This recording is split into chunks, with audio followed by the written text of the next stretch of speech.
Bismillahirrahmanirrahim. Assalamualaikum warahmatullahi wabarakatuh. Teman-teman sekalian, alhamdulillah, puji dan syukur marilah kita panjatkan kehadirat Allah Subhanahu wa taala atas qurrah dan iradahnya kita pada kesempatan pagi hari ini bisa bermuajahah, bertatap maya untuk pertemuan mata kuliah filsafat manajemen pendidikan.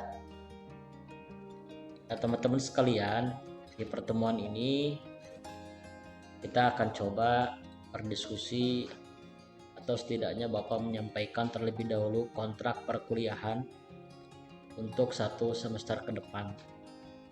Jangan nanti tentu saja sifat pembelajaran kita tidak monolog, tidak hanya Bapak yang menyampaikan, tapi ada dialog, diskusi, bukan hanya Bapak dengan kalian, juga antara mahasiswa. Oleh karenanya maka tiap pertemuan itu mesti ada satu kelompok untuk berdiskusi kaitan dengan materi-materi yang berkaitan dengan filsafat manajemen pendidikan. Sebelumnya Bapak ingin menyampaikan komponen penilaian untuk mata kuliah ini. Setidaknya ada 4 komponen. Yang pertama adalah kehadiran atau presensi, kemudian ada tugas, ada mandiri dan kelompok, ada UTS dan UAS.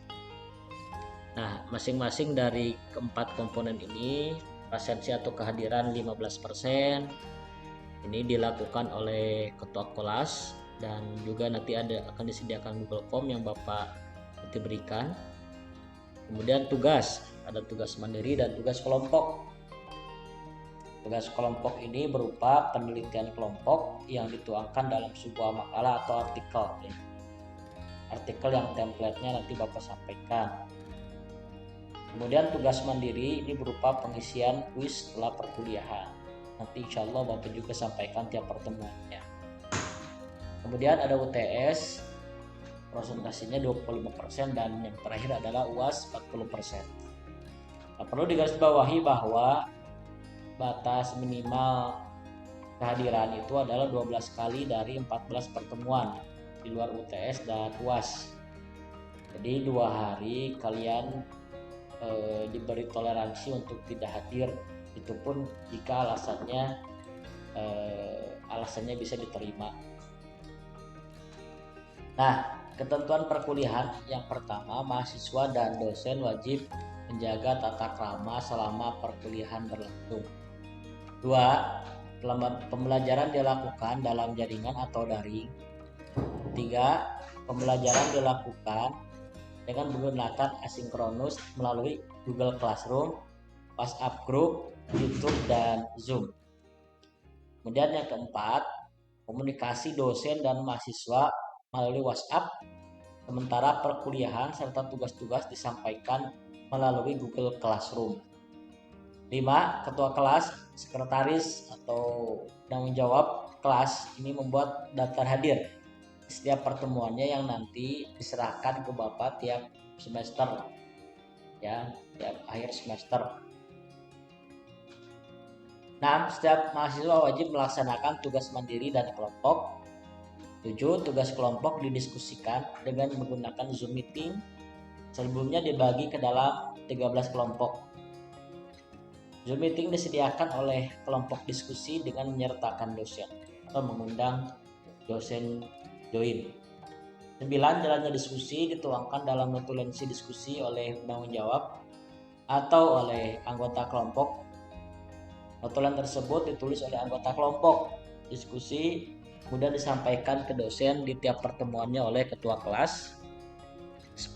Tugas kelompok dituangkan dalam bentuk artikel atau makalah, ya, yang sesuai dengan ketentuan yang berlaku begitu. Nanti template-nya akan Bapak sampaikan.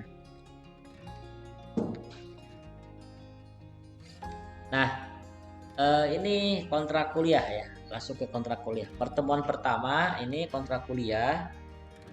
Pertemuan yang kedua ini dibahas langsung oleh kelompok pertama, siap-siap saja, kaitan dengan karakter dan tema-tema filsafat. Kemudian Di pertemuan selanjutnya kelompok 2 ini kaitan dengan ontologi manajemen pendidikan. Terusnya ada epistemologi manajemen pendidikan. Terusnya ada aksiologi manajemen pendidikan. Kemudian ada dasar-dasar manajemen pendidikan dan 7 prinsip-prinsip manajemen pendidikan. Kemudian PTS.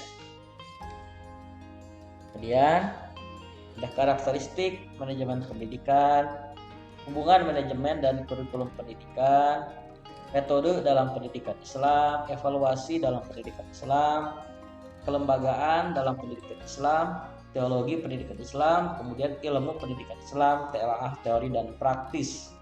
Kemudian akhir adalah ujian akhir semester. Nah, itu saja barangkali yang bisa Bapak sampaikan pada kesempatan kali ini. Nanti silakan bagi dulu ke dalam beberapa kelompok sesuai dengan tema kuliah, dan siap-siap nanti minggu depan kelompok yang pertama untuk berdiskusi membuat tulisan artikel kaitan, kemudian PPT kaitan dengan karakter dan tema-tema filsafat. Sekian, assalamualaikum warahmatullahi wabarakatuh.